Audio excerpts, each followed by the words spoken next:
Your deposition in that lawsuit is very damning of Goldman, including its use of options conversions to create fake shares to trade or lend out. And I read that Goldman tried to seal your court transcript. How did you find out about the options conversions, and how did they work? What goes on, what you say with your fine, basically I'll simply say crime pays. So whoever is out there watching this, or whoever listens to what I have to say, listen to this carefully. Your brokerage firm does not give a rat's fucking ass about you. Robinhood could care less about you. None of these brokerage firms could care about you. They've all paid significant fines. Citadel's paid huge fines. Robinhood's paid fines. All these guys have paid fines. And it's basically like paying a speeding ticket. They just don't care. They don't care. They don't make changes. They don't give a rat's ass about you. So when we did this deposition, if you will, I couldn't stand Goldman. I couldn't stand Overstock. My lawyer, Shapiro, who was with me at the deposition, told the Goldman lawyer, do not ask Mark about Goldman and what Goldman did with the firm. Stay away from that, because that is red meat in front of a jaguar. And sure enough, the lawyer did, and I just lit into him. And I went over exactly how Goldman does business.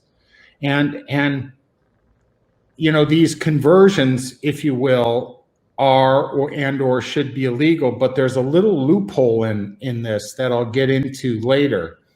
And basically, if Goldman or market makers in stocks and in options can be short the stock without a borrow. They can short you stock without them borrowing it, and they sell calls. They sell deep in the money calls for a premium, and they buy deep in the money puts, and they then sell you the fake or created shares where there's no borrow. And you have the shares, and when the borrow gets pulled or bought in, they simply reverse that trade, let's say for June, and roll it to July. And then when the issue happens in July, they roll July into August. So they keep rolling this trade as long as the customer wants it without ever having to deliver the shares.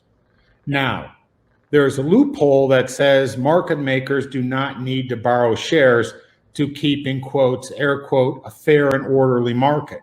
And this is where the so-called naked shorting or shorting without a borrow comes from. Citadel, if they're a market maker in this day and age, can be short all the pick the name you want. And they don't need a borrow, and they don't need to pay the borrow fees, because if asked, they're maintaining a fair and orderly market. So market makers can legally, and this is the irony of this whole thing, can legally be naked short a stock without a borrow, because that is the law and that is the rule.